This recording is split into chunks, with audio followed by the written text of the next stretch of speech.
네, 안녕하십니까. 북금사TV의 윌키입니다. 오늘은 3월 22일 화요일이고요. 어떻게 오늘 하루도 잘 보내셨는지요? 자, 오늘도 여러분들께 투자에 직접적으로 도움이 될 만한 이 종목 분석 영상을 준비를 해봤고요. 제가 오늘 선정한 종목은 이마트입니다. 제가 유튜브를 처음 시작하면서부터 이마트에 대한 언급을 자주 하곤 했었고, 이마트에 대한 업종, 특히나 또 이마트라는 어떤 주식 종목 자체도 상당히 메리트 있는 종목이다라고 말씀을 여러 번 드렸었습니다. 물론 제가 그 말씀을 드린 그 시기 때의 어떤 주가 상황과 지금 상황은 상당히 또 호전적으로 또 주가가 많이 올라와 있는 수준에 있습니다. 그죠? 물론 최근에 이 자사주 매입과 관련된 뉴스가 한몫을 했지만요. 이 시점에서 제가 이마트를 다시 한번 더 자세하게 분석을 함으로 해서 앞으로 향후에 이 투자 방향을 설정하는데 여러분들께 조금이라도 더 도움되지 않을까 이런 생각에서 한번 준비를 해봤습니다. 오늘 참고로 이 영상을 준비하기 위해서 자료 수집과 이 자료를 취합하는 이 과정이 약 한 3시간 반 정도 걸렸고, 그리고 오늘 이 방송 자체도 또 상당히 길 것으로 예상이 됩니다. 하지만 끝까지 유의 깊게 들어주시면 정말 감사하겠다라는 말씀 드리면서 바로 이마트 분석을 시작해 보도록 하겠습니다. 자, 먼저 이마트의 이 사업 부문과 매출 비중입니다. 자, 우측에 보시면 사업 부문을 크게 이렇게 나뉘고 있죠. 우리가 주의 깊게 볼 만한 것들만 한번 짚어보겠습니다. 자, 유통업, 그죠? 그리고 식음료업, 이렇게 크게 사업 부문을 이렇게 나뉠 수가 있을 것 같고요. 또 유통업 안에 이 회사명들을 보시면 당연히 이마트가 있고, 그리고 SSG닷컴이 있고요. 그리고 신세계 프로퍼티가 있고, 그리고 최근에 인수한 이베이 코리아가 유통업에 들어가 있습니다. 그죠? 그리고 식음료 보시면 뭐 신세계 푸드, 신세계 L&B가 있지만 그보다도 더욱더 중요한 SCK 컴퍼니가 있습니다. SCK 컴퍼니가 뭐냐? 요거는 지금 스타벅스 코리아가 사명 변경해서 SCK 컴퍼니로 이렇게 되어 있죠. 참고로 좌측에 보시면 매출액과 매출 비중인데 여기 보시면 유통업, 그죠? 유통업 부문의 매출 비중이 81.5% 상당히 높죠. 그리고 이 식음료업의 매출 비중이 약 한 8.7% 된다. 이렇게 보시면 될 것 같습니다. 지난해 이마트에서 이 스타벅스 코리아의 지분을 추가적으로 인수를 했습니다. 그죠? 원래는 이 스타벅스 코리아가 이마트하고 그리고 스타벅스 미국 본사인 이 스타벅스 커피 인터내셔널이 50대 50으로 설립한 회사였거든요. 그러니까 50대 50으로 지분을 가지고 있었는데 지난해 7월에 미국 스타벅스 본사가 갖고 있는 지분 50% 중에 이마트가 17.5%를 추가적으로 인수하면서 참고로 이 스타벅스 코리아의 지분 67.5%를 가지게 됩니다. 나머지는 누가 가져갔냐? 이 싱가포르 국부펀드인 싱가포르 투자청이 현재 보유를 하고 있고요. 그래서 이제 스타벅스 이 본사 측에 지분이 하나도 없게 되면서 이 스타벅스 코리아의 법인명도 보셨던 것처럼 스타벅스 코리아가 아닌 SCK 컴퍼니로 이렇게 사명이 변경이 됐습니다.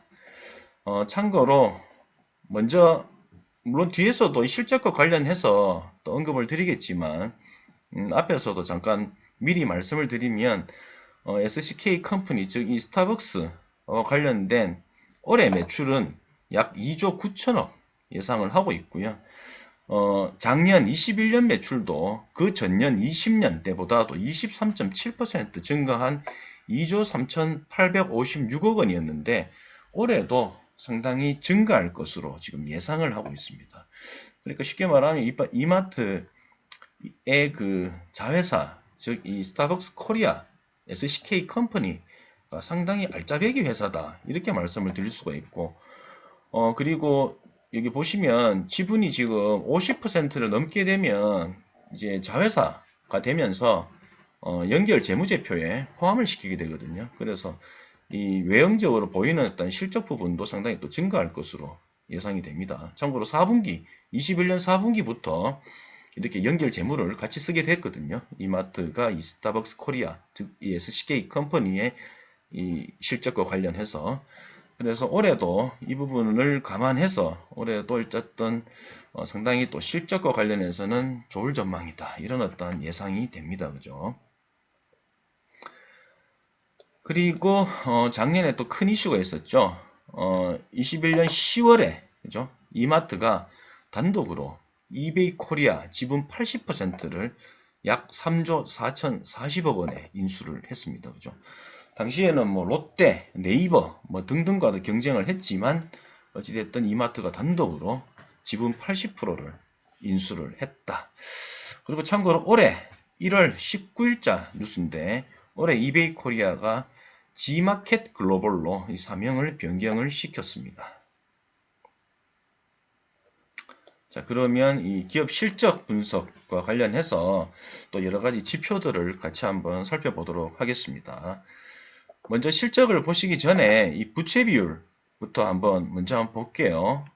자, 부채 비율이 지금 19년, 20년 때만 해도 좀 괜찮았어요. 지금 100 정도, 뭐 100보다는 약간 높은 수준. 근데 21년 들어서 이 151로 상당히 껑충 뛰게 됩니다. 부채 비율이 높은 건 좋지 않죠. 그래서 이 재무 건전성적인 측면에서는 좀 좋지 않은 모습을 21년에 보였다. 이렇게 말씀을 드릴 수가 있을 것 같고, 당좌 비율도 상당히 낮은 수준입니다. 당좌 비율이 뭐냐면 1년 안에 돌아오는 유동부채를 당장 현금화할 수 있는 자산, 즉 당좌 자산으로 갚을 수 있는 능력이 얼마큼 되는가를 보는 건데 지금 이렇게 30 정도 수준이라면 상당히 낮은 수준이다. 쉽게 말하면 재무적인 부분에서는 조금 낙제점을 줄 수 있을 것 같다. 이렇게 말씀을 드릴 수가 있을 것 같고요. 또 반면에 유보율은 또 상당히 높은 편이에요. 이 자본금 대비해서 회사 내부에 축적되고 있는 잉여금, 즉 현금이 얼마만큼 되는가 이거 보는 거죠. 그래도 유보율은 또 상당히 높은 편이다. 이렇게 볼 수 있을 것 같습니다. 자, 위에 보시면 지금 19년, 20년, 21년 지금 매출액도 점진적으로 계속 우상향하고 있고, 그죠? 영업이익도 우상향하고 있습니다. 그죠? 근데 여기서 눈여겨볼 것은 단기 순이익을 보시면 19년 대비해서 20년 오름폭보다 20년 대비해서 21년 오름폭이 또 상당히 큽니다. 그죠? 20년대만 해도 3,600억인데 단기 순이익이 21년에는 거의 뭐 1조 6천억 원. 그래서 제가 참 이건 희한하다. 이거 왜 이렇게 높이 뛰었을까라는 것을 조금 찾아보니까 이런 뉴스가 있었습니다. 여기 보시면 법인세 차감 전 계속 사업 이익 및 단기 순이익과 관련해서 참고로 이 회사가 지금 그 잠정 실적을 발표하고 난 뒤에 뭐 이렇게 크게 이익과 관련된 부분에서 좀 변동이 크면 그에 대한 사유를 달게 돼 있는데 그에 대한 사유를 이렇게 달았더라고요. 단기 순이익에 대한 변동이 워낙 크다 보니까 그에 대한 사유를 유형자산, 매각 차익, 가양점 등 이렇게 올렸더라고요. 그래서 그냥 한마디로 말씀드리면 보유하고 있던 건물을 판 거예요. 그러니까 건물이 대부분 다 유형자산이지 않습니까? 건물을 팔아서 그에 대한 매각 차익을 단기 순이익으로 잡아서 보셨던 것처럼 20년 대비해서 21년의 단기 순이익의 증가 비율이 워낙 컸다. 이렇게 생각하시면 되고 따라서 이 부분은 또 어찌 보면은 일회성 이벤트였지 않습니까? 그래서 실질적으로 이 단기 순이익이 껑충 뛰어 올라왔다고 해서 이마트가 21년에 정말 뭔가 잘했구나. 돈을 많이 벌었구나. 이렇게 또 긍정적으로 생각하시면 안 된다. 이 말씀을 전해드리고 싶습니다. 그러다 보니까 이 단기 순이익이 지난해에 워낙 또 이런 매각 차익으로 인해서 또 껑충 뛰다 보니까 그와 관련 지표들이 다 개선됐었어요. 뭐 ROE도 보시면 계속 뭐 2, 4 이러다가 21년에는 16, 그죠? 근데다가 PER 수준도 보시면 15배, 11배였다가 또 지금은 21년에는 2.68배로 상당히 또 낮아진 그래서 지금 이런 단기 순이익과 관련된 지표, 즉 이 ROE나 PER은 21년에는 조금 무시하는 게 좋겠다라는 생각이 들더라고요. 자, 그리고 밑에 보시면 PBR 수준도 상당히 낮은 수준이 있습니다. 그죠? 근데 낮을 수밖에 없는 게 여러분들 이마트의 건물이 그죠? 이 뭐 예를 들어서 이마트 무슨 점 그러면서 일어났던 사업들만 해도 얼마나 많습니까? 그죠? 그러나 유형 자산들이 워낙 많은 회사다 보니까 PBR 수준은 당연히 낮을 수밖에 없겠죠. 자, 밑에 보시면 배당금과 관련해서 올해도 배당은 2,000원 확정을 했고 시가 배당률이 지금 상당히 낮은 수준입니다. 근데 또 문제가 뭐냐 하면 배당 성향이에요. 배당 성향이 지금 23.06, 14.91, 그죠? 근데 21년에는 그렇게 큰 폭의 단기 순이익의 어떤 증가임에도 불구하고, 물론 뭐 일회성 이벤트였지만, 배당 성향을 3.54%로 두면서 그냥 배당금을 2,000원에 맞췄다. 저는 이 부분에 있어서는 상당히 저는 좀 좋지 않았다. 이렇게 말씀드리고 싶어요. 물론, 지난해 그 단기 순이익이 급증하면서 회사 입장에서는 그 유형자산을 매각을 하게 됐던 이유도 있었겠죠. 물론 그 이유도 제가 우측에 글로 이렇게 서술을 해놨는데 이걸 보시면서 다시 한번 더 설명을 드리겠습니다. 자, 그럼 전반적으로 일단 정리하면서 또 설명을 드릴게요. 자, 매출액, 영업이익은 점진적으로 상승을 했다. 그죠? 자, 21년 당기 순이익의 폭증은 방금 전에 말씀드렸죠. 유형 자산 매각 차익에 따른 일회성 이벤트였다. 자, 21년 4분기부터는 SCK 컴퍼니, 즉 스타벅스가 이마트 자회사로 연결 재무제표에 편입이 됐다. 이런 부분들이 좀 이슈다. 이렇게 말씀드릴 수 있을 것 같고. 그리고 자, ROE, PER은 말씀드렸던 것처럼 유형자산 매각 차익과 관련된 당기 순이익의 급증, 즉 일회성 이벤트에 따른 지표 개선이었기 때문에 21년 ROE, PER은 좀 무시하는 것이 낫겠다라는 말씀 드릴 수 있을 것 같고요. 그리고 PBR 수준도 낮은데 이건 뭐 낮을 수밖에 없다. 왜? 유형자산, 즉 이런 뭐 건물들, 그 가치만 해도 사실 엄청난 부분이기 때문에 PBR은 낮을 수밖에 없다. 그죠? 그리고 시가 배당률은 이 보셨던 것처럼 계속 2,000원에 지금 고정을 시켜놓고 있는데 뭐 저 시가 배당률도 지금 1.3% 정도 수준이잖아요. 일어났던 저 PBR, 저 PER 같은 관련주 같은 경우에 시가 배당률이 이렇게 낮은 거는 좋지 않다. 참고로 상당히 낮은 편이다. 이렇게 말씀을 드릴 수가 있습니다. 그리고 특히나 21년 단기 순이익이 엄청났는데도 불구하고 말씀드렸죠. 배당 성향이 21년도에 3.54% 밖에 되지 않았던 게 상당히 좀 아쉬운 부분이 있었는데 이 부분에 대한 이유가 있죠. 그 이유가 아무래도 이 스타벅스 코리아와 관련된 지분 매입, 그죠? 그리고 이베이 코리아 또 인수자금에 아마 그 비용이 쓰였을 것이다. 그 비용을 마련하기 위해서 당연히 유형자산 매각을 했고 그와 관련된 차익은 다 거기에 쓰였을 것이다. 그래서 배당을 확대하지 못했다. 이렇게 한번 결론을 내려보면 될 것 같습니다. 자, 그러면 21년 실적과 관련된 리뷰를 조금 더 자세하게 몇 슬라이드로 한번 살펴보도록 하겠습니다.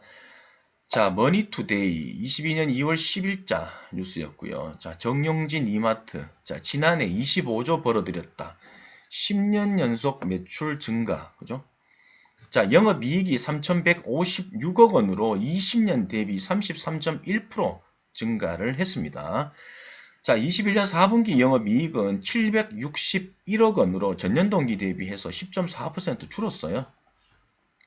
참고로 매출은 6조 8,603억 원으로 전년 동기보다 19.8% 이 성장을 했고요. 참고로 이 4분기 실적과 관련된 부분은 왜 이렇게 또 실적이 컨센을 하회했는지에 대한 내용도 뒤에도 준비를 했으니까 그건 그때 다시 설명을 드리도록 하겠습니다.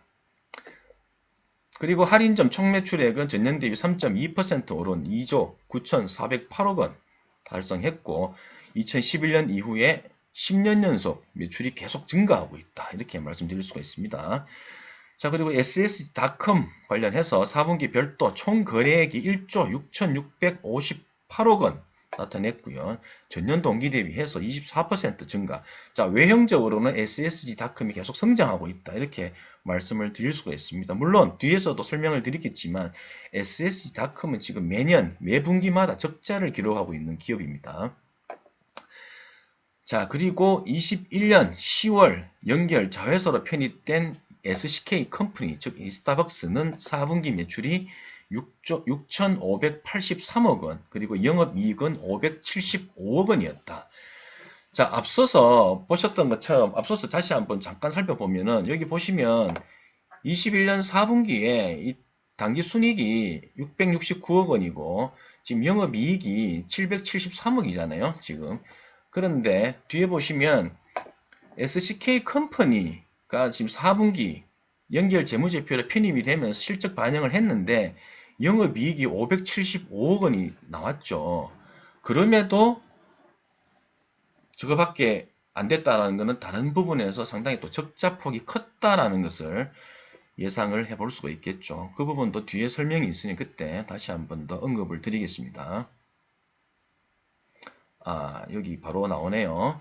자, 4분기 실적이 왜 컨센을 하회했는가와 관련된 내용을 한번 더 살펴보도록 하겠습니다. 자, 이마트 2021년 4분기 영업이익이 761억 원으로 이 컨센을 크게 하회했다. 컨센이 1438억 원이었거든요. 영업이익이.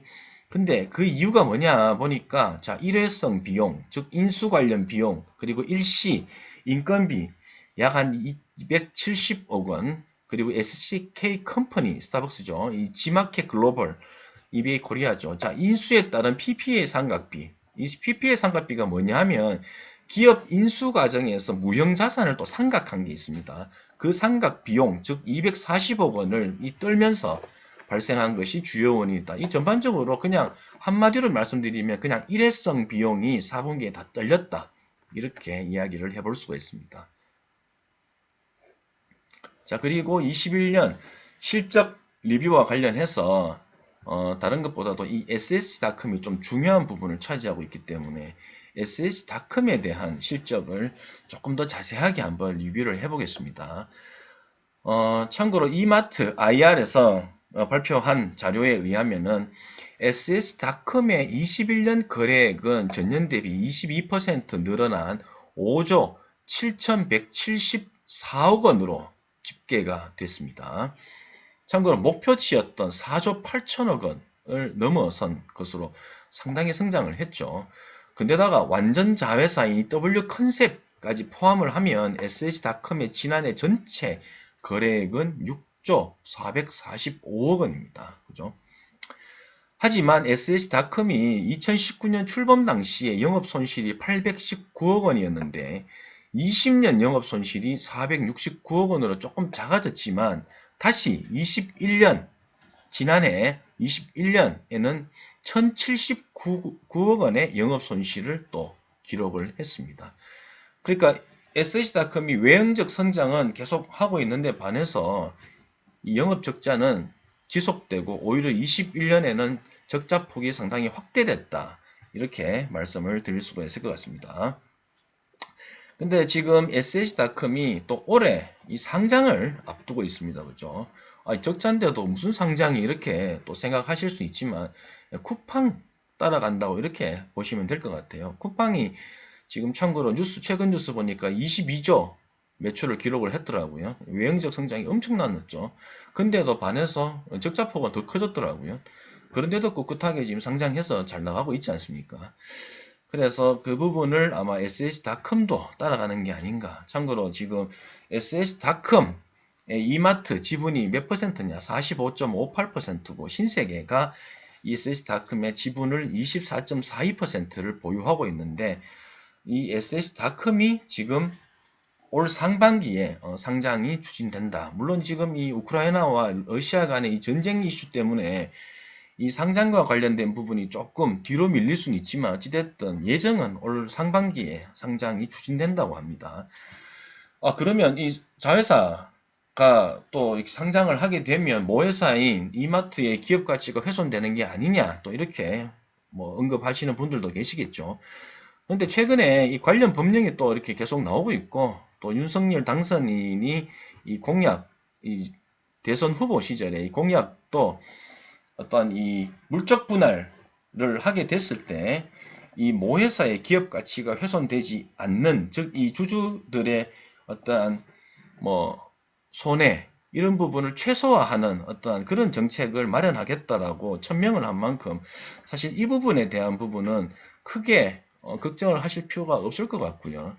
그리고 또 이 SS닷컴 자체가 지금 이미 이 사업 부문이 아니고 그냥 하나의 회사거든요. 이 회사가 상장하는 거기 때문에 뭐 기존에 지금 작년 같은 경우에 뭐 이렇게 뭐 LG 엔솔이라든지 뭐 이런 등등의 어떤 회사들이 사업 부문을 떼서 뭐 이렇게 물적 분할을 해서 분할 상장하는 어떤 그런 측면하고는 조금 틀리거든요.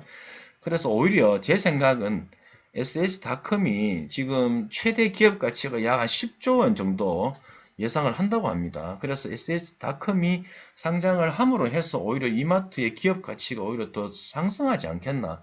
저는 또 그런 생각이 들더라고요. 그런데 앞서 보셨던 것처럼 이마트가 20년 대비해서 21년에 부채 비율이 상당히 증가를 했습니다. 요거 다시 한번 더 보기 위해서 따로 이렇게 가져와 봤는데요. 자, 20년 12월 기준만 해도 112.84%였던 부채 비율이 21년 12월에는 151.95%로 상당히 급증을 했죠. 물론 뭐 대충 이제 눈치는 채시겠죠. 왜 부채 비율이 늘었을까? 돈이 많이 필요했다라는 거죠. 왜 유형자산 매각을 했을까? 돈이 많이 필요했다라는 거죠. 왜? 뭐 지분 인수도 해야 되고 뭐 또 인수해야 되고 그죠? 그와 관련된 뉴스입니다. 자, 22년 2월 16일 팍스넷 뉴스였고요. 자, 이마트 재무구조 노란불, IFC 인수 여력 있나? 또 뭔가를 인수하려고 하는 모양입니다. 그죠? 자, 이마트와 관련해서 조금 더 자세하게 부채 비율과 관련한 뉴스인데 좀 읽어보겠습니다. 자, 이마트는 지난해 11월 이베이 코리아, 현 지마켓 글로벌이죠. 인수 대금 납입과 스타벅스 커피 코리아 자녀 지분 인수를 위해서 1년 새에 3조 원 가량의 외부 자금을 조달했다. 이로 인해서 이마트의 개별 기준 부채 비율을 2011년 분사 이후 처음으로 100%를 넘어섰다. 여기에 이마트는 올해 대형마트 사업의 연간 현금 흐름액 버금가는 7,550억 원 규모의 시설 투자도 진행할 예정인 만큼 부채가 더욱 확대될 수도 있는 상황이다. 뭐 이렇게 내용이 나오고 있습니다. 그죠? 그래서 일단 전반적으로 지난해 부채 비율이 급증은 말씀드렸던 것처럼 어떤 인수대금 납입, 그죠? 그리고 뭐 자녀 지분 인수 등등의 어떤 돈이 많이 필요했고, 그죠? 또 그로 인해서 유정자산 매각도 했지만 이런 어떤 부채도 많이 썼다 이렇게 생각하시면 될 것 같습니다. 근데 이 부분 때문에 이 신용평가사들이 상당히 또 우려를 하고 있다고 합니다.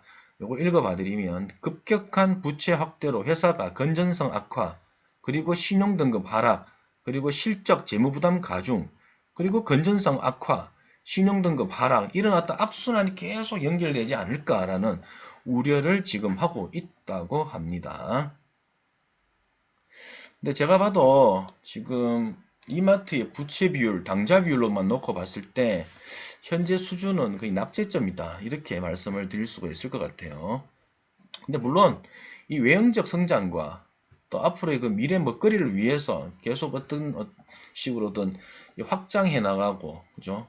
뭔가 계속 투자를 해야 되고, 이런 부분은 어쩔 수 없는 것 같아요. 그죠? 자, 그러면 최근에 이 투자자별 매매 동향을 한번 살펴보겠습니다. 지금 보시면 제일 위에 있는 게 최근 1개월간 투자자별 매매 동향이고, 그리고 6개월간 매매 동향이고, 제일 밑에 이렇게 1년간의 매매 동향인데, 뭐 전반적으로 보시면 그냥 요점만 말씀드리면 최근 1개월 동안에 보시면 이 개인과 기관의 순매수가 상당히 증가했다. 그죠? 증가했다. 이렇게 볼 수가 있을 것 같고요. 근데다가 전반적으로 지금 올해 내내 외인은 계속 조금 매도를 하는 포지션을 취했다. 이렇게 정리를 해볼 수가 있을 것 같습니다. 근데 또 기관의 순매수도 최근 1개월간 좀 많이 했더라고요. 뭐 그 관련해서 아마 또 주가가 상당폭 내렸다가 또 반등하는데 어찌 보면 조금 힘이 되지 않았나 싶습니다. 뭐 여러분들 잘 아시죠? 정영진 부회장의 그 멸공 발언 때 워낙 또 주가가 워낙 곤두박질 치면서 엄청 내렸었잖아요. 그러다가 또 최근에 이 자사주 매입 공시, 지금도 이게 뉴스를 지금 띄워놨는데 자사주 매입 공시가 나오면서 주가가 다시 또 상승 반전을 하면서 또 그때 상승 반전에 어찌 보면 이 지렛대가 됐던 게 이 기관의 이 순매수였거든요. 자, 그러면 최근발 뉴스를 조금 한번 살펴보도록 하겠습니다. 자, 이런 뉴스가 있어요. 지금 자, 3월 3일 이 뉴시스 뉴스고요. 신세계, 이마트 부동산 등 이 자산 매각을 중단하나 뭐 이렇게. 자, 지난해만 해도 자산 매각 했었죠. 그 자산 매각 차익 때문에 당기 순이익도 급증을 했고 그 왜 한다 그랬죠, 제가? 왜 했다 그랬죠? 예, 그 지분 인수 관련해서 돈이 필요했기 때문에 자산 매각을 했단 말입니다. 근데 올해도 하나 중단 하나 일어났다는 제목의 뉴스고 일단 결론만 말씀드리면 아마 SS닷컴 상장 후에는 자체 자금 조달이 가능하기 때문에 자산 매각은 하지 않을 거다라는 전망의 기사입니다. 여기 보시면 작년에 돈이 많이 쓰였어요. 지금 파란 게 다 돈이 쓰인 거거든요. 야구단 인수하면서 1,000억 썼고 스타벅스 코리아 지분 매입하면서 4,700억 썼고 이베이 코리아 인수하면서 3조 4,400억 썼고요.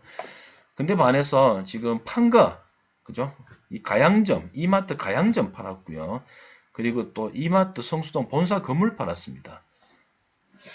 근데 이제 올해는 뭐 더 이상의 이 자산 매각은 하지 않을 거다. 뭐 이런 내용의 뉴스였고요. 자, 우측에 보시면 말씀드렸던 것처럼 최근에 자사주 매입 뉴스가 나왔죠. 이 정영진 부회장의 어떤 큰 결심, 그죠? 1,200억 원치 주식을 사라, 100만 주거든요. 사라, 뭐 이런 식으로 이야기를 했고, 그 관련해서 주가가 껑충 뛰었다. 그죠? 여기 보시면 주가가 계속 곤두박질 치다가 요 24일자에 거의 뭐 바닥이었는데, 이때 이후로는 일단 점진적으로 일단 상승 반전을 하게 됩니다. 이 자사주 매입과 관련된 뉴스 때문에 아래 보시면은 이 차트상에 제가 이렇게 동그라미를 그려놓은 이 부분이 자사주 매입과 관련된 뉴스 이후에 주가의 흐름이었는데 상당히 올랐다 이렇게 말씀드릴 수가 있을 것 같아요. 약 한 13% 정도 올랐는 것 같더라고요. 그런데 이 부분에서 잠깐 그 설명을 드리면 자사주 매입은 분명 좋은 호재성 뉴스는 맞습니다. 근데 이게 단기성으로 그칠 가능성이 높은 게 자사주 매입을 해서 소각을 하지 않는 이상 나중에 어찌 보면 이 주가가 어느 정도 상승을 하게 되면 이 자사주를 또 시장에 내놓을 수도 있지 않습니까? 또 팔 수도 있거든요. 이 물량 부담이 또 생길 수가 있어요. 그래서 이 자사주 매입은 단기성 그냥 호재, 단기성 재료다. 근데 만약에 이게 장기적으로 계속 끌고 가려면 추후에 이 자사주 매각, 매입이 아닌 자사주 매각, 소각, 자사주 소각 이런 부분에 뉴스가 조금 더 필요하지 않을까 뭐 이런 생각을 하고 있습니다. 자사주 매각이 아니에요. 자사주 소각. 자, 22년 전망과 관련된 기사를 몇 가지 한번 더 살펴보도록 하겠습니다. 자, 머니투데이 3월 16일자. 자, 이마트 반등할 시기가 온다. 온, 오프라인 모두 양호라고 하면서 한국투자증권에서 나온 어떤 그 리서치를 토대로 뉴스가 이렇게 나와 있더라고요.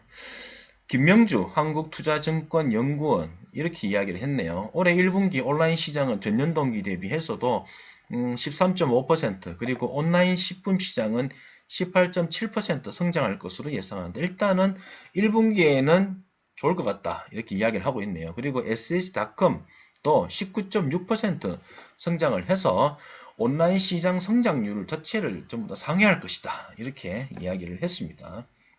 그리고 지금 이 통합 유료 멤버십을 뭐 출시를 한다고 하더라고요. 온오프 통합 멤버십.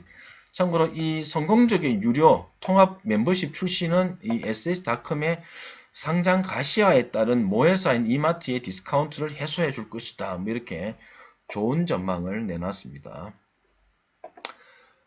또 우측에 보시면은 또 좋지 않은 뉴스도 있어요. 이렇게. 자, 리오프닝 약발 못 받는 이마트라는 제목. 이거 아시아경제 22년 3월 3일자 뉴스였고요. 자, 박종렬 현대차증권 연구원은 스타벅스 코리아의 연결 실적 추가로 실적 상향의 가능성은 있다.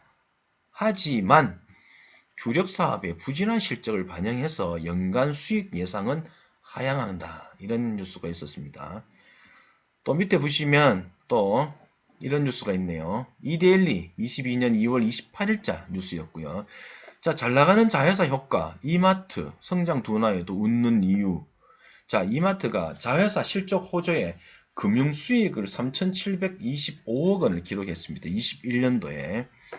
뭐 신세계 프로퍼티 그리고 뭐 이런 회사들 같은 경우에는 또 상당히 좋은 순이익을 거뒀고, 그리고 와인과 관련해서 신세계 L&B도 상당히 좋았다. 그죠? 그래서 일단은 뭐 본업은 조금 부진했는데 반해서 뭐 스타벅스든 또 뭐 다른 자회사든 이런 부분에 있어서는 상당히 작년에도 좋았고 올해도 좋을 거다. 뭐 이런 내용의 기사다. 이렇게 설명을 드릴 수가 있을 것 같습니다.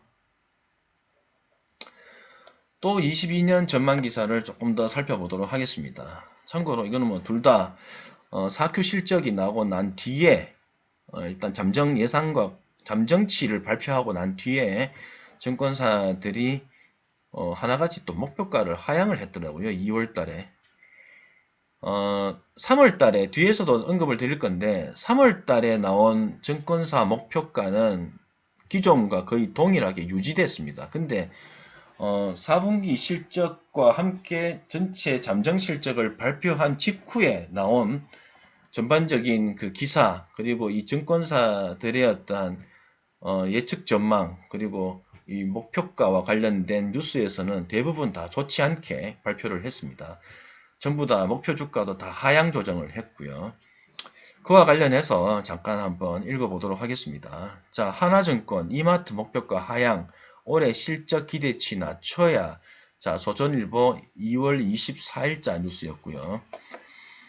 자, 남성현 연구원은 이마트의 올해 매출액을 작년보다 13.4% 증가한 28조 2677억 원으로 영업이익을 57.5% 증가한 4,968억 원으로 전망했다.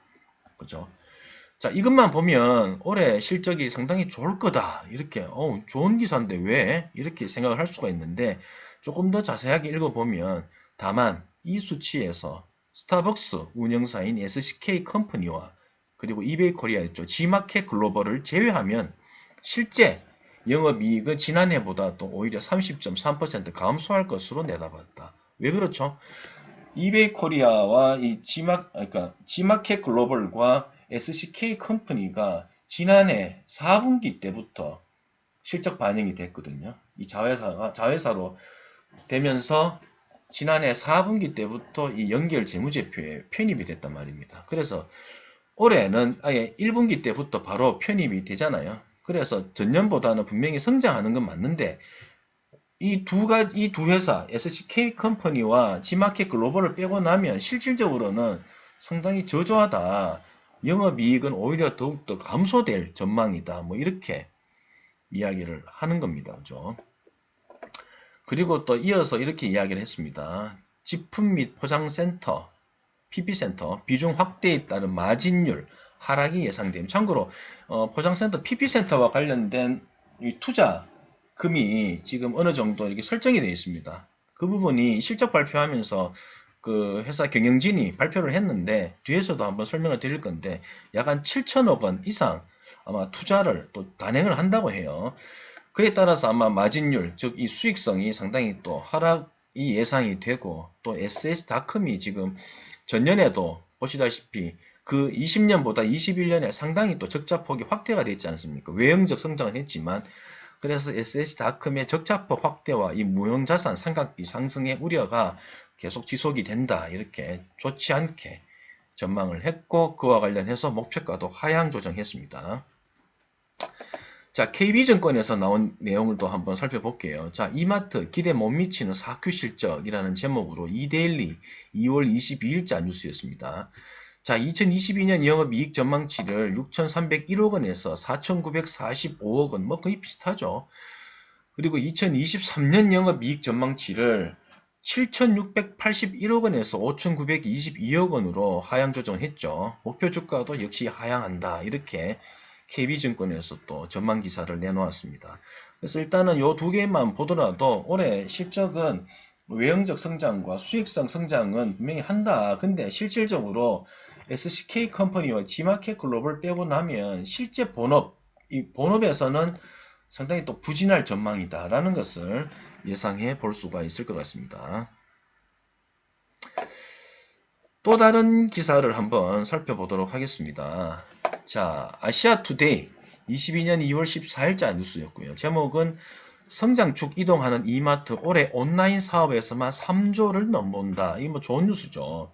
이게 뭐 그림으로 보시면 잠깐 보시면 SS닷컴과 G마켓 글로벌에서 매출과 지금 영업 이익적인 측면에서 상당히 조금 뭐 성장을 할 것으로 지금 예상을 하고 있습니다. 그죠?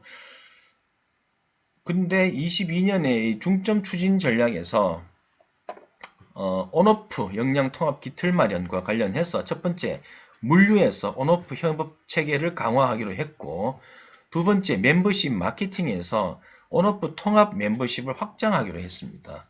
이런 어떤 부분들에 대한 추진 전략을 지금 이마트가 가져가고 있다. 이렇게 보시면 될 것 같고 좌측에 있는 내용은 SS닷컴과 G마켓 글로벌의 21년 실적이에요. 21년 실적이 매출이 1조 4,942억 원, 영업 손실은 1,079억 원이었고요. G마켓 글로벌 같은 경우에는 21년 매출이 참고로 이게 지금 4분기에 편입이 돼서 4분기에서도 12월 달 것만 이렇게 보면은 약 1184억 원 그리고 영업이익은 43억 원쯤 되는데 참고로 20년 전체 매출을 감안을 하면 거의 뭐 SS닷컴 정도 매출 수준인 것 같더라고요. 어쨌든 이런 부분들이 지금 올해부터는 1분기 때부터 바로 지금 연결 재무제표에 다 실적 반영이 된다라는 부분이고 참고로 22년 중점 추진 전략에서도 말씀드렸던 것처럼 지금 이마트는 온라인뿐만이 아니고 오프라인 같이 온 오프라인에 통합적으로 뭔가 역량을 집중하겠다. 그와 관련해서 또 온오프 통합 멤버십을 또 뭐 구축을 하겠다. 뭐 이런 어떤 내용을 밝히고 있습니다. 그런데 또 이런 뉴스가 또 눈에 띄더라고요. 참고로 올해 별도 기준해서 7,550억 원 투자도 지금 이어갈 예정인데 참고로 작년에는 약 5천억 원 정도 투자를 했다고 합니다. 참고로 올해 이 7,550억 원 투자에서는 어떠한 일을 하느냐 온라인 사업 확대를 위한 PP센터 확충 방금 전에 보셨죠. 예. 그와 관련해서 올해에 대한 그 마진폭이 조금 줄어들 전망을 또 이야기를 했었고 그죠.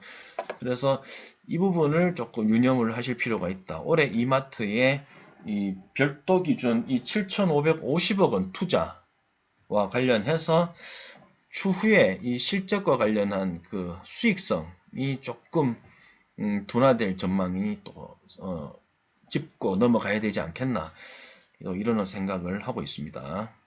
근데 뭐 그런 것 같아요. 아까도 말씀드렸지만 향후의 지속적인 성장, 지속 가능한 경영을 위해서는 뭐 지금 당장은 조금 보릿고개라 할지라도 투자는 단행되어야 된다. 이게 시기를 놓치게 되면 아무리 나중에 뭐 예를 들어서 경쟁 업체들은 막 투자를 해서 어느 정도 이 반열에 올라가 있는데 뒤늦게 지금이라도 투자를 해서 뭔가 영향을 더욱더 강화를 해야 되겠어. 뭐 이러면 안 되지 않습니까? 지금 쿠팡만 해도 지금 유통과 관련된 매출에서만 22조 탑픽 찍었거든요. 지금 어찌 보면 이마트가 쿠팡을 넘어서기 위해서는 지금 뭐 7,550억 원이 아니라 뭐 얼마든 지금 투자를 해서라도 지금 이 시장 점유율을 높일 필요가 있다. 뭐 그런 저는 생각을 오히려 하게 됩니다. 그래서 저는 이 부분이 수익성적인 측면에서는 조금 악재일지 몰라도 뭐 지속 가능한 경영, 지속 가능한 발전을 위해서는 좀 필요하지 않나. 저는 오히려 더 긍정적으로 생각이 듭니다. 그리고 투자 의견 컨센서스를 보면 최근에 참고로 이 3월 21일까지 이마트를 리서치한 이 추정 기관 수가 총 17개인데 목표 주가가 평균 20만 4천 원 정도 하고요. 지금은 한 14만 원 정도 하죠. 가격이. 그래서 아직까지도 이 목표 주가 대비하면 상승 이력이 있다. 이렇게 보여지고 아까 말씀드렸던 것처럼 4분기 실적 나오고 잠정 실적 21년 잠정 실적 발표한 2월달 같은 경우에는 이 대부분의 증권사들에서 목표 주가를 하향 조정했습니다. 근데 보시다시피 3월 들어서는 목표가가 변동이 없습니다. 계속 유지를 하고 있어요. 매수 의견도 계속 유지를 하고 있고 이렇게 제가 우측에 적었죠. 2월에만 해도 목표 주가가 하향 조정이 많았지만 3월 들어서는 지금 현재 유지되고 있는 상황이다. 그래서 일단은 2월 달에 그 목표 주가 하향에 따른 어떤 주가의 그 지지부진, 주가의 하락 이런 부분들 다 반영되지 않았나 생각이 들고 3월부터는 또 계속 목표가가 유지되고 있는 한편 보면 뭐 추후에 크게 악재가 있을까? 뭐 이런 생각이 듭니다.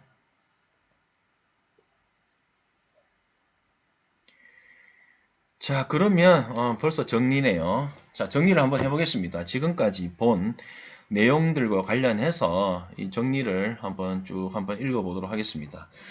자, 이마트. 역시 21년 실적은 사상 최고였습니다. 21년 4분기 실적은 앞서 보셨던 것처럼 컨센을 크게 하회를 했어요. 근데 이유가 뭐였죠? 일회성 비용 탓이었습니다. 자, 그리고 20년 대비해서 21년에 부채 비율이 급증을 했습니다. 역시나 뭐 지분 인수, 이베이 코리아 인수, 뭐 이런 등등의 인수와 관련한 탓이었다. 이렇게 말씀드릴 수가 있을 것 같고요. 근데 이 부채 비율이 지금 급증했다라는 것은 역시나 재무 건전성 측면에서는 좋지 않다라는 신호로 받아들이면 됩니다. 자, 그리고 22년에도 또 지속적인 투자로 이 자금 문제가 또 발생할 수도 있다. 뭐 이런 내용이 아까 앞서서도 있었죠. 7,550억 원 투자를 한다 그랬잖아요. PP센터 확충과 관련해서. 그래서 아마 이 자금 문제가 또 한번 불거질 것이다. 하지만 추가적인 자산 매각은 없다. 이렇게 이야기를 했죠. 왜?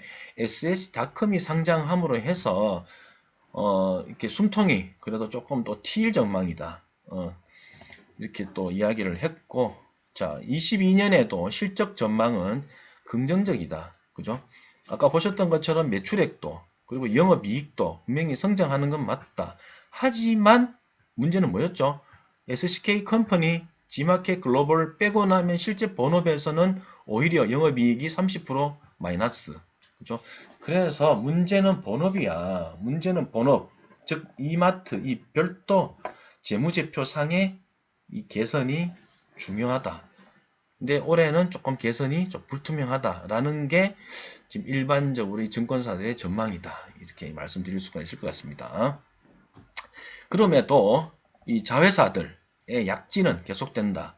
그죠? 뭐 보셨던 SCK 컴퍼니, 뭐 이베이 코리아, 뭐 이런 회사들은 계속적으로 약진을 하고 있고 또 특히나 뭐 신세계 프로퍼티 뭐 이런 부분들 또 신세계 L&B 이런 어떤 회사들도 상당히 또 황금알을 낳는 듯 알짜배기 회사로 계속 앞으로도 발전할 전망이다.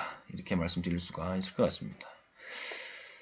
전반적으로 지금 증권사들의 이야기는 이런 것 같습니다. 올해가 가장 분수령이다. 이마트가 올해 가장 중요한 기로에 서 있다. 이렇게 이야기를 하더라고요. 정상화로 갈 전망이긴 한데 올해가 상당히 분수령이다. 이렇게 이야기를 하고 있고 참고로 올해는 온라인 사업 분야는 상당히 개선이 되어 상당히 좋아질 전망이다. 하지만 이 오프라인 사업이 조금 문제인데 이 부분도 점진적으로 천천히 느리지만 어쨌든 개선될 전망이다. 이게 지금 증권사들이 대부분의 예측 전망입니다. 자, 그리고 지금 앞서 보셨던 것처럼 이 자회사 SS닷컴이 곧 상장을 앞두고 있습니다. 그죠? 물론 이 전쟁과 관련된 이슈 때문에 조금 뒤로 밀리는 감이 없지 않아 있지만 어찌됐든 SS닷컴이 상장 이벤트를 곧 가질 전망인데 지금 이 SS닷컴이 최대 기업 가치를 10조 가량 본다고 해요. 그런데 뭐 작년만 해도 자회사가 이 물적 분할을 해서 상장을 하게 되면 실제 이 모회사 같은 경우에는 기업 가치가 상당히 훼손된다. 기존 주주 입장에서는 상당히 손실이다. 뭐 이런 어떠한 일들이 많았죠. 근데 올해는 조금 다르다. 뭐 관련 뭐 법령도 나왔고, 그리고 말씀드렸던 것처럼 이 윤석열 당선이 이 대선 후보 시절의 공약도 이 물적 분할했을 때 기존 주주들의 어떤 손실폭을 최소화하겠다. 보회사의 기업 가치가 훼손되는 일이 없도록 하겠다. 또 그와 관련된 장치를 많이 마련하겠다. 뭐 이런 이야기를 했단 말입니다. 그래서 오히려 기업 가치 훼손보다는 또 오히려 제 생각에는 이 SS닷컴이 상장함으로 해서 이 이벤트로 오히려 이마트가 상당히 또 이 기업 가치가 또 상승할 수도 있겠다라는 생각이 듭니다. 아까 보셨잖아요. 지금 이마트가 뭐 인수한다, 뭐 돈 필요하면 다 지금 자산까지 매각을 하면서 진행을 했는데 올해 같은 경우에는 오히려 SS닷컴이 상장으로 함으로 해서 그냥 뭐 충분히 돈을 어떻게든 마련할 수 있다. 뭐 이런 식으로 지금 이야기를 하지 않습니까? 그래서 오히려 SS닷컴의 상장은 이마트 기업 가치 상승과 동반할 것이다. 라는 게 제 생각입니다. 그리고 자사주 매입 이슈는 단기 상승에는 보셨던 것처럼 재료가 됐죠. 뭐 그 뉴스가 나온 그날부터 해서 한 4거래일 동안 4거래일인가요? 5거래일인가요? 하여튼 약 한 13% 주가가 상승을 했거든요. 근데 그리고도 뭐 크게 빠지진 않았어요. 빠지지는 않고 점진적으로 이렇게 좀 탄탄하게 우상향하는 그래프를 가지고 가고 있습니다. 물론 오늘 조금 소폭으로 하락을 했지만 오늘도 뭐 뒤에서 보시겠지만 5일선 이탈하지 않고 뭐 아직까지는 지지받는 어떤 형국을 가져가고 있습니다. 근데 문제는 뭐냐면 이 자사주 매입과 관련된 뉴스가 앞서서도 말씀드렸던 것처럼 자사주 매입 후 소각하는 그런 정도의 뉴스가 아니고서는 이 자사주 매입과 관련된 뉴스는 단기성 재료에 그칠 거다라는 게 제 생각입니다. 왜냐하면 대부분 사람들이 다 알고 있어요. 자사주 매입을 하게 되면 당분간은 오른다. 근데 문제는 뭐냐면 주가가 올라가면 이 자사주 매입을 한 부분도 나중에는 이게 물량으로 그죠? 출회가 될 수도 있지 않습니까? 그럼 또 주가가 또 내려갈 수도 있는 부분이 그죠? 그래서 단기적으로는 역시나 재료가 됐지만 장기적으로는 소각 이슈가 없이는 단기성 호재에 그칠 거다. 이런 게 제 생각입니다. 그리고 앞서 보셨던 것처럼 계속 배당이 2,000원이에요. 또 배당 성향도 좀 낮은 편이고 특히나 뭐 작년 같은 경우에는 뭐 일회성 이벤트였긴 했지만 단기 순이익이 뭐 엄청나게 증대했는데도 불구하고 배당 성향을 온전히 낮춰가지고 또 2,000원에 맞췄더라고요. 그래서 지금 시가 배당률이 1.3%. 지금 저 PBR, 저 PER 이런 주식이 시가 배당률이 1.3%면 정말 낮은 수준입니다.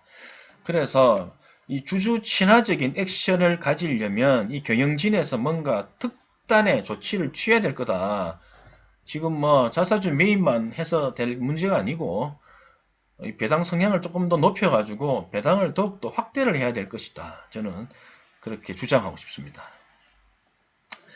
그리고 끝으로 지금은 금리 인상기지 않습니까? 미금리 인상기고 뭐 국내 금리도 계속 점진적으로 인상을 하는 듯한 움직임을 보이고 근데 이런 금리 인상기에는 물론 뭐 경기 민감주가 일단 최선호 섹터인 건 맞지만 또 제 생각은 또 한편으로는 조금 다를 수가 있는 게 금리가 인상이 된다라는 말은 이자 부담이 커진다라는 말과 또 동일하고 또 그와 관련돼서 말씀드리면 역시나 이 소비가 감소될 수도 있고 소비가 감소되면 어떻게 됩니까?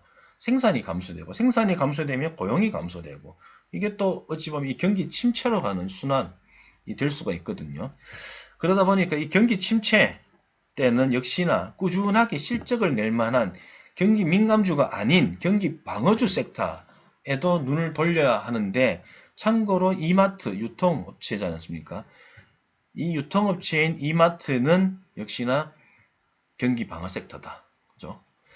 그래서 제가 이렇게 적어봤습니다. 금리 인상기에도 이 경기 방어 섹터인 유통, 이커머스 관련 업종, 스타벅스를 가지고 있는 이 이마트는 앞으로도 꾸준한 실적을 낼 것이기 때문에 이런 어떤 경기 침체가 우려가 된다면, 우려가 되는 상황이라면 이마트도 역시나 이 포트 안에 구성을 해봐야 되겠다. 왜? 리스크 해지를 위해 가지고. 그렇게 말씀을 드리고 싶습니다. 자, 그러면 매수 포인트 한번 알아봐야죠. 지금 좌측에 있는 거는 일봉이고 우측에 있는 거는 주봉입니다. 보시면은 차트가 나쁘지 않아요. 그죠? 저점 찍고 우상향 하다가, 그죠? 저점 찍고 우상향 하고 있습니다. 그죠? 여기 보시면 지금 최근에 여기서 지금 5일선, 이 연두색이 5일선이거든요. 5일선이 21선, 이 골든 크로스 나오면서 상향 돌파를 해서, 그죠? 최근에 5일선이 다시 60선도 상향 돌파를 했습니다. 그런데 어떻게 됐죠? 오늘 소폭 내렸습니다. 소폭을 내렸지만 그래도 5일선을 지지받고 있습니다. 그죠? 5일선 지지받고 있고 역시나 60선도 지지받고 있습니다. 자, 우측에서도 보시면 주봉상으로도 그죠? 5일선 위에서 지지받고 있는 흐름을 보이고는 있습니다. 그죠? 그런데 문제는 여기 보라색 선을 보시면 120선, 그죠? 120선. 그리고 빨간색 20선이거든요. 21선. 여기 만나는 점에서 지금 1차적으로 이 저항을 받는 모습이다. 이렇게 차트를 말씀드릴 수 있을 것 같고, 그러면 일단은 자, 매수 포인트를 한번 알아봐야 되겠죠. 말씀드렸던 것처럼 지금 이마트는 5일선인 13만 8,500원을 지켜내면서 지지받고 있는 상황이다. 그죠? 그리고 주봉상 20 그리고 120선인 이 14만 4천원 요거 14만 4천원에서 저항받고 있습니다. 그죠? 14만 4천원이 지금 저항 가격인 것 같아요. 그래서 14만 4천원을 상향 돌파하게 되면 다음 저항선은 지금 이게 월봉 그래프는 지금 띄우지 않았습니다. 월봉상의 21선이 15만 3천원입니다. 15만 3천원. 그래서 14만 4천원을 상향 돌파하게 되면 1차 저항선 돌파하게 되면 2차 저항선인 이 월봉 20선 15만 3천원이 아마 저항선이 될 것으로 전망을 합니다. 자, 앞으로의 어떤 이마트는 이 추가적인 조정보다는 저는 오히려 이 상승에 조금 더 무게를 두고 싶다. 이렇게 말씀드릴 수 있을 것 같고요. 물론 이 차트가 괜찮잖아요, 지금. 꼬리를 드는 모습이기 때문에. 또 이렇게 꼬리를 드는 모습에서 쉽사리 이게 또 쉽게 꺾이고 이렇게 잘 안 가거든요. 어찌됐든 이 추가적인 조정보다는 이 상승의 무게를 조금 더 두고 싶다. 그리고 심리적 지지 가격은 13만 2천원 제가 설정을 했습니다. 뭐 이유는 있는데 지금 영상이 길기 때문에 그냥 그 이유는 접어두고 일단 가격만 말씀드릴게요. 심리적 지지 가격은 13만 2천원입니다. 그래서 만약에 이마트 보유하고 계시지 않은 분들은 신규 매수를 만약에 하시려면 기다렸다가 만약에 주가 조정을 좀 추가적으로 받는다면 물론 지수가 빠질 때는 이마트도 같이 빠질 수 있지 않습니까? 그러니까 이마트가 만약에 추가적인 조정을 받아서 13만 5천원을 하향 이탈했을 때 13만 5천원을 하향 이탈했을 때는 13만 2천원대에서 매수하자. 그리고 5일선을 지금 5일선 오늘 지켜냈지 않습니까? 5일선을 지지받는 흐름이 당분간 계속 지속이 된다면 14만 4천원을 돌파할 가능성이 높으니 14만 돌파하고 난 뒤에는 상당히 안정적인 흐름으로 갈 수 있다. 이렇게 예상을 해볼 수가 있을 것 같습니다. 그래서 전반적으로 일단 뭐 요점을 말씀드리면 여러분들 가운데 이마트를 보유하고 계신 분들이 계시면 추가적인 조정보다는 저는 그래도 상승의 무게를 좀 더 두고 또 제 사전에 손절이 없는 만큼 일단 보유자는 반드시 홀딩 하시라 말씀드리고 싶고요. 그리고 신규 매수는 지금 당장 급하게 쏟을 필요가 없을 것 같아요. 신규 매수를 하더라도 14만 4천 원 위에서 하시든지 아니면 추가적인 조정이 나왔을 때 13만 2천 원대에서 하시든지 결국에는 지금 당장은 좀 기다릴 필요가 있다. 라고 일단 정리를 해볼 수가 있을 것 같습니다. 자, 그러면 윌키의 저의 이마트 이 투자 메리트 점수는 65점 드릴 수가 있을 것 같습니다. 이게 65점밖에 안 돼. 어제는 뭐 75점이라더니 65점도 높은 점수입니다. 참고로 투자에 100점 없거든요. 제가 최고 점수, 지금까지 냈던 점수 중에서 최고로 좋았던 점수가 75점이었나? 80점이었나 모르겠어요. 65점 높은 점수입니다. 참고로 50점보다 단 1점이라도 높으면 투자를 했을 때 수익 낼 수 있는 확률이 높다. 투자해도 좋다. 저는 그렇게 항상 말씀을 드리거든요. 그래서 65점 괜찮은 점수다. 말씀드릴 수가 있습니다. 자, 오늘 영상은 여기까지입니다. 너무 길었죠? 그래도 뭐 유익 있게 잘 들으셨다. 뭐 잘 들으셨으면 좋겠다. 뭐 이렇게 저는 뭐 기대를 하고 있습니다. 자, 제 영상을 혹시나 구독 안 하시고 보시는 분들은 반드시 구독을 부탁드리겠고요. 그리고 조금이라도 여러분들께 도움이 되셨다면 좋아요 그리고 응원 댓글도 부탁드리겠습니다. 그러면 다음번에도 좋은 영상으로 여러분들께 보답드리도록 하겠습니다. 예, 감사합니다.